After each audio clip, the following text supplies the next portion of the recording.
মঙ্গলবার 22 এপ্রিল জম্মু ও কাশ্মীরের পহেলগামে নিরীহ পর্যটকদের ওপর জিহাদি হামলার ঘটনায় নিন্দার ঝড় উঠেছে। একই সঙ্গে উঠেছে প্রতিশোধের দাবিও। যেভাবে নিরীহ হিন্দুদের বেছে বেছে জানে শেষ করা হয়েছে, তাতে কার্যত ক্ষোভে ফুঁসছেন ভারতীয় নাগরিকরা। দাবি উঠেছে আরও একটা সার্জিক্যাল স্ট্রাইকের। পাকিস্তানের মাটিতে ঢুকে আরও একবার সার্জিক্যাল স্ট্রাইক করুক ভারতীয় সেনার জওয়ানরা, সেটাই চাইছেন দেশের বেশিরভাগ মানুষ। পাটনায় পাকিস্তানের পতাকার ছবি হাতে নিয়ে সেখানে জুতো পেটা করা হয়, পুড়িয়ে দেওয়া হয় পাকিস্তানের প্রধানমন্ত্রী শাহবাজ শরীফের ছবিও। প্রসঙ্গত, পহেলগামে জিহাদি হানার দায় স্বীকার করেছে পাকিস্তানের নিষিদ্ধ জঙ্গি সংগঠন লস্কর ই তৈবার শাখা সংগঠন দ্য রেজিস্ট্যান্স ফ্রন্ট।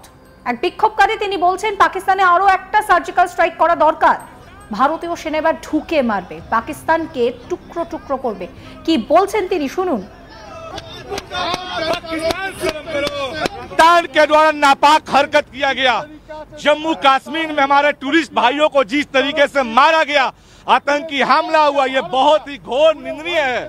और माननीय प्रधानमंत्री से मेरा यह आग्रह है कि 56 इंच का चीना चीर के दिखाते हुए पाकिस्तान में सर्जिकल स्ट्राइक करे, जिस तरीके से अभिनंदन ने किया था। और हिंदुस्तान नहीं सहेगा, पाकिस्तान तेरे टुकड़े टुकड़े होंगे। पाकिस्तान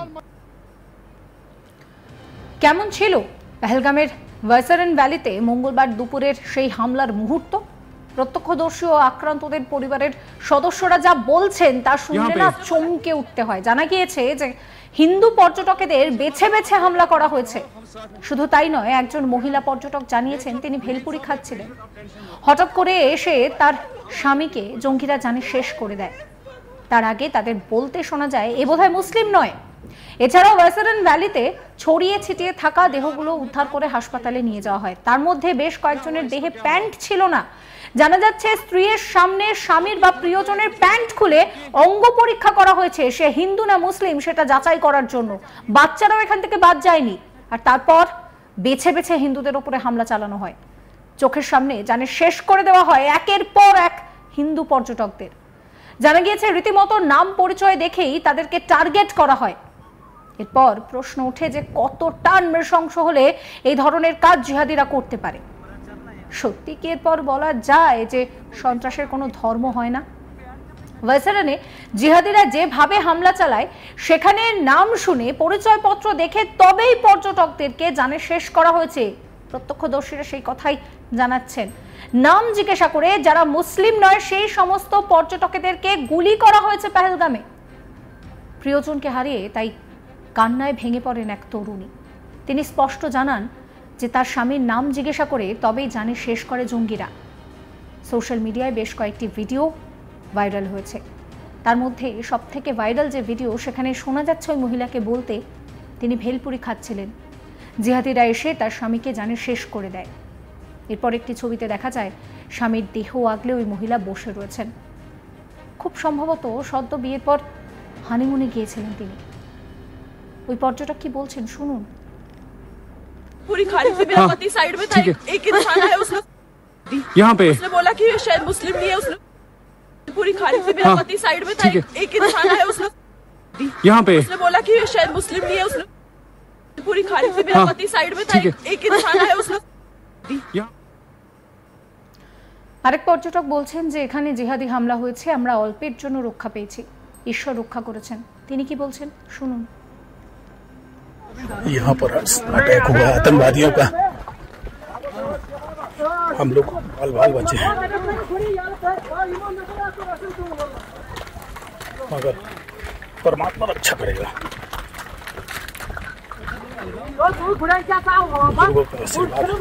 भगवान की कृपा से जरूर बचेंगे हम।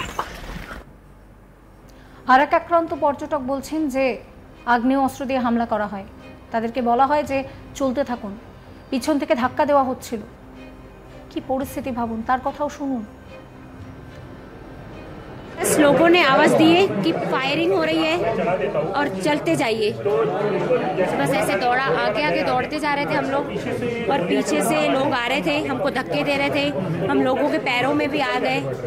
फिर उन्होंने मुझे उठाए, बच्चे को मेरा बेटा भी है वो पीछे था, उनको निकाले। हम पीछे ध्यान ही नहीं दे रहे थे क्योंकि हमको आगे की सोचना था। জম্মু কাশ্মীরের মুখ্যমন্ত্রী ওমর আব্দুল্লাহ কি বলছেন শুনুন।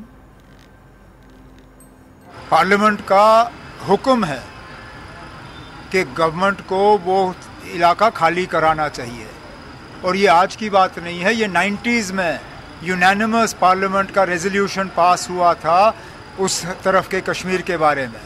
लेकिन मैं माफ़ी चाहता हूँ ना, जहाँ आप लोग बहुत बेसब्री से और बहुत मतलब उछल कूद करते हो पाकिस्तान के पास जो कश्मीर का हिस्सा है उसके बारे में, लेकिन चीन के पास जो हमारा हिस्सा है उस पर आप लोग আমার কলিগ মীর ফরিদের গ্রাউন্ড রিপোর্ট দেখুন আপনারা। India Today team is the first media network, news network to reach ground zero by Saran. This is the exact place of yesterday's carnage. As you can see, this is the Baisaran Meadow. It took us almost 1 hour trek through treacherous terrain to reach this particular location. As you can see, these are the chairs which you could see in yesterday's videos that went viral, videos that were taken by the Ghodewalas, Ponywalas or the tourists. It was absolute carnage, mayhem, heart-wrenching scenes, spine-chilling scenes where the complete landscape was littered with dead bodies. Now, right now, we've been told that the death count has risen to 28, including 27 non-locals. 1 local have been killed, while 20 others are injured. Right now, there is an operation that is ongoing. The Army, Indian Army, 3 Rashtriya Rifles, along with the para commandos, SOG of the police, CRPF, whatever resources they have pooled in to ensure that they launch an effective search and combing operation. Because I'll ask Muzaffar to show you, from that side we've been told that this group, Falcon Squad of the TRF or the Lashkar, they came in, they were in army fatigues. The tourists initially thought that it is the Indian Army, they mistook them as Indian Army, but then suddenly they started firing from point blank range. People were shot in the head from very close range, and first, as we have been saying, their religious identity was ascertained, and then they were shot. It is a dense forest area. One can clearly see there are at least 2-3 mountain ranges on that side. So this is not an easy operation for the security forces, because if they have chosen this area, they have chosen it because they know that they have an escape plan. It will take time for the security forces to react, to reach this location, at least 1 hour reaction time, because you have to come on foot, on horses, or ATVs. So they took their time. We've been told that around 250 to 300 bullets have been fired from automatic rifles, including M4 sophisticated rifles. So that really is the situation right now. Equipment that could be important for the security forces for an effective search operation is being launched. Continuously, we can also hear the sound of choppers which were hovering over UAVs, drones, and that really is the situation right now. সমস্ত খবরের আপডেটের জন্য আপনাদের নজর থাকুক আজ তাক বাংলায়। চ্যানেলটিকে সাবস্ক্রাইব করবেন, নোটিফিকেশনের জন্য বেল আইকনে ক্লিক করবেন, একই সঙ্গে ফলো করতে ভুলবেন না আজ তাক বাংলার হোয়াটসঅ্যাপ চ্যানেলও।